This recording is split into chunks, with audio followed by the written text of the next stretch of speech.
everyone, and welcome back to another video. So earlier this week I posted a video about experimenting with sort of festive food photography, and in today's video we're going to do some testing and experimenting with sort of shaped bokeh photography. So if you've ever seen those photos where like the bokeh in the background is in the shapes of like hearts and stars and Christmas trees, that's essentially what we're going to be kind of creating today. So the plan here is I'm going to walk you through how to create the stencils, and then I'm going to go out to the Tree of Hope at dusk to get some sort of Christmas lights photography, and then hopefully this will inspire you to do some cool bokeh photography yourself. So let's get into it.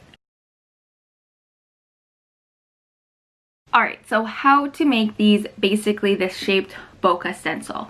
So I'm going to be shooting the Tree of Hope with my 40-150 F2.8 Pro. When I was doing my test earlier this week, I just found that the 40-150, I just like the images coming out of it better than my 12-40, but you can do this with the 12-40 because I did do that as well. You just have to really play around with basically the size of the shape that you're cutting. I'm also going to just take my lens cap from my 40-150 and I'm just going to trace it out on the black piece of paper.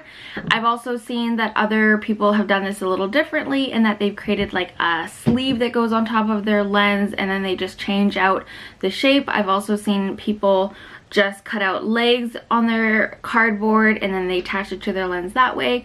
I'm going super simple. All I'm going to do is I'm just going to cut out the shape, cut out the circle, and then I'm just going to attach it with some tape that I have around the house. You would think I have Scotch tape because we're in Christmas, but I don't. So I'm just going to use some medical tape that I have from my first aid kit.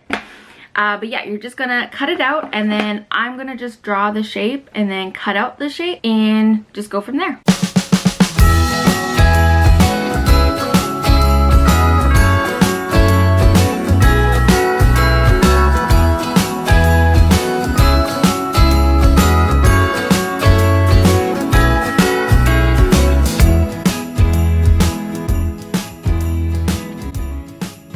Alright, so I have a heart, I have a star that actually turned out really good, and I have a Christmas tree because it's Christmas.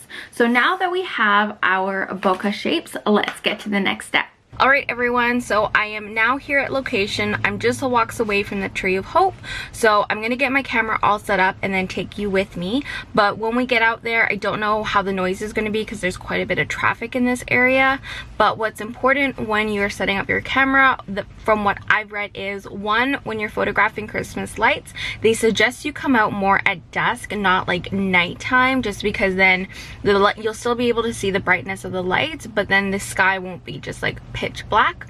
And the second thing is when you're photographing Christmas lights was shooting at a pretty wide aperture. So the widest mine will go is f2.8, so that's what I'm going to set my camera to, and then I'm just going to adjust my ISO and shutter speed accordingly.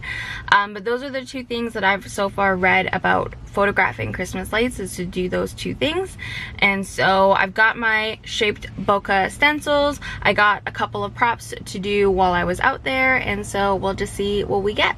Alright, so I'll do a bit of a voiceover, but this is the Tree of Hope in Kelowna. I started off just getting shaped bokeh shots without a subject in focus.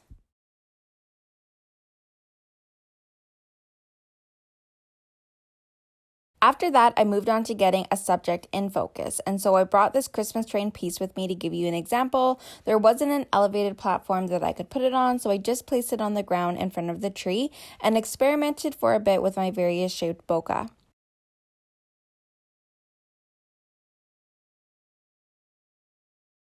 After that, I tried finding a location around the tree that didn't have fencing around it so I can get a nice clean shot of the tree with the train in focus, but there was obstructions everywhere, so I elevated it on this post and experimented again with my various shaped bokeh.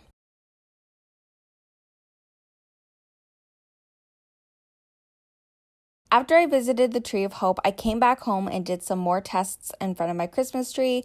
I put the Fire Hall Christmas decor piece in front of the tree and played around with my shaped bokeh. I then also played around with manual focus. I wanted to show you some of the test shots that I took before I came out, and as you can see, these did not turn out well, and it's because I didn't have the right size of shape, so I had to fiddle around with this part quite a bit until I got the right size. Here's a comparison of what the bokeh looks like before you add a shape, and this is what happens after you add it. I just thought this was a super cool and fun way to photograph Christmas lights. If you experiment with this and post on Instagram, please tag me in your creation because I'd love to see them. I hope you enjoyed today's video. If you haven't already, please hit that like button and subscribe. As well, follow me on Instagram at beautifullywander, and I'll see you in the next video.